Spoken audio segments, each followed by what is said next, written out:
দিলাম, ফোনটা কাইটা দেওয়া হলো। আচ্ছা যাই হোক ভাই, আমি দীর্ঘ 1 বছর যাবত আমার পাসপোর্টটা জমা করছি আপনাদের বিএসএফ গ্লোবালে। এখন পর্যন্ত আমি পাসপোর্টটা পাচ্ছি না।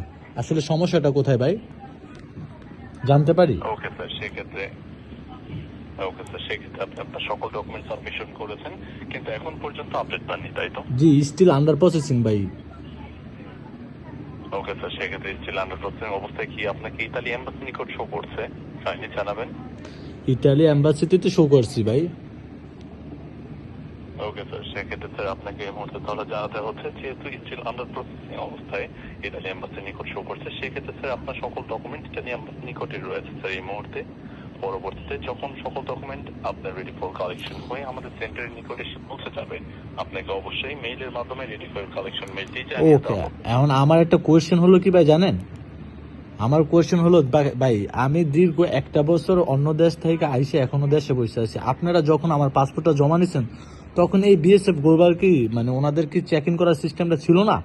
যে এতদিন একটা মানুষটা এইভাবে ওয়েটিং, আপনাদের রিসিটে কিন্তু লেখা আছে 19 ডেজ, তাইলে এইখানে দীর্ঘ 1 বছর চলে গেছে। আমরা কিন্তু গত 9 তারিখে মানববন্ধন করে আসছি এই বিগত এই সমস্যার কারণে। এখন আপনারা কি আমাদের কোনো আপডেট দিতে পারছেন না? আপনারা কিন্তু স্টিল এখনো অনেক জমা নিচ্ছেন। তো আপনারা পূর্বের পাসপোর্ট এখন পর্যন্ত ব্যাক দিতে পারছেন না, এখনো জমা নিচ্ছেন। এটা কোন ধরনের ফাজলামানি আমাদের সাথে করতেছেন ভাই? আপনিও তো একটা বাঙালি, তাই না? আমিও তো একটা বাঙালি। এখানে তো বড় এক ধরনের সিন্ডিকেট চলতেছে ভাই। এটা তো ঠিক না রে ভাই।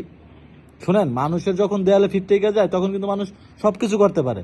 এটা তো আসলে কোন ধরনের ফাজলামি? আপনাদের যে ঊর্ধ্বতন কর্মকর্তা আছে তাদেরকে আপনারা কি ইনফরমেশন করেন না? বা আমরা এইগুলো করতেছি এটা কি আপনারা দেখেন না? হ্যালো সেই ক্ষেত্রে যেহেতু আপনার সকল ডকুমেন্ট সাবমিট রয়েছে অলরেডি, ভাই, সকল সাবমিট ডকুমেন্ট সবকিছু ওকে রয়েছে ভাই। 1 বছর 1.5 বছর চলে যাচ্ছে প্রত্যেকটা মানুষের লাইফ থেকে। এগুলো কাইন্ড অফ ফাইজলামি না? আপনি আরো আদার্স যে এম্বাসিগুলো আছে, আদার্স যে দেশের এম্বাসিগুলো আছে সেগুলোর মধ্যে তো আপনাদের মতো এত লং টাইম নিয়ে রাখে না। আপনারা কি জন্য লং টাইম নিচ্ছেন? আপনারা কিন্তু এখনো জমাই নিচ্ছেন ভাই। আপনার পিছনেটগুলো ক্লিয়ার করেন না, কিসের জমা নিচ্ছেন? এটা কোন ধরনের ফাইজলামি ভাই, বলেন আমাদের সাথে। এখানে প্রত্যেকটা মানুষ যারা ইটালিতে জমা দিছে, প্রত্যেকটা মানুষের ফ্যামিলি কিভাবে কি সমস্যা আছে এটা এক উপরওয়ালা ছাড়া আর কেউ জানে না। এই শোনেন ভাই, একটা কথা কি, মানুষ যখন দেয়ালে পিঠ থেকে যায় মানুষ কিন্তু সব করতেই পারে। তো আমি ভাই অনেক কষ্টে থেকে ফোন দিলাম, দুঃখে থেকে ফোন দিলাম। এটা যদি আপনারা পারেন, ভালোভাবে যদি পারেন আপনাদের ঊর্ধ্বতন কর্মকর্তাদের জানাবেন যে যতগুলো ইটালি ভাই বেড়াদের আমরা ভুক্তভোগী আছি, আমরা কিন্তু প্রত্যেকটা মানুষের অনেক সমস্যায় আছি, যেটা হয়তো বা আপনাদের চোখে পড়তেছে না। আপনাদের দিন যাচ্ছে, আপনারা স্যালারি পাচ্ছেন, নিচ্ছেন, আপনারা সবাই যার ভাবে চলছেন। আপনারা কিন্তু সঠিক ইনফরমেশন আমরা যখন আপনার ফোন দিই আপনাদের কিন্তু কথা একটাই থাকে যে ভাই আমরা দেখছি দিতেছি, রেডি ফর কালেকশন আসলে আপনাদের SMS দিয়ে জানাবো, ইমেল দিয়ে জানাবো। ভাই আপনাদের কিন্তু এতটুকুই বলতে পারেন, কিন্তু আপনারা ভাই বাঙালি ভাই বেড়াদার হিসাবে আপনারা আসলে আমাদের কোনো হেল্পে আসতেছেন না। তবে ভাই আপনারা যা করতেছেন করেন, আমাদেরও সময় আসবে তখন কিন্তু ভাই এই বিএসএফ গোলবাল বলেন, অ্যাম্বাসেডর বলেন, ভাই সমস্যা নাই, আমরা সব জায়গায় যাবো। আমরা যেহেতু এখন পর্যন্ত এই মাঠে নামছি, আমরা ডক্টর ইউনূস স্যারের সাথে দেখা করবো, সব কিছুই করবো ভাই। কিন্তু আমাদের সাথে ভাই এরকম আপনারা যে এরকম ফাইজলামি করেছেন আসলে এটা কোনো রকম ভাবেই ঠিক না ভাই। আপনাদের কাছে কোনো কি আপডেট নাই? আমাদের এই বিষয়গুলো নিয়ে কোনো আপডেট নাই আপনাদের কাছে ভাই? হ্যালো ভাই, কথা বলেন না কেন? আপনার কথা শুনতেছেন বুঝলাম, আপনাদের কাছে কি আমাদের এই বিষয়ে অরিজিনালি কোনো আপডেট নাই? থাকলে বলবেন হ্যাঁ আছে, না থাকলে না বলবেন, সমস্যা নাই। জি স্যার, বুঝতে পেরেছি। দুঃখিত আন্তরিকভাবে বিষয়টির জন্য।